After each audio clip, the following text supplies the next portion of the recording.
Welcome to the world of music. In this lesson we will get introduced to the layout of the musical keyboard. In musical keyboard, there are set of keys. Some are white and some are black. Let's know the naming of the keys in a simple way. There are set of 2 black keys and 3 black keys. Among that, consider the first white key from the left of 2 set of black key.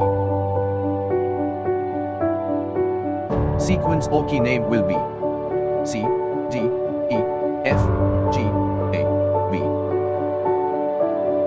Distance from one C note to next C note is known as octave.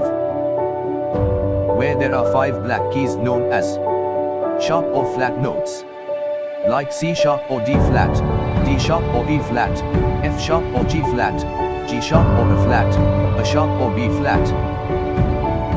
In next topic, we will discuss about finger positioning on the keyboard, which will make your keyboard playing experience very smooth. Keep learning with us.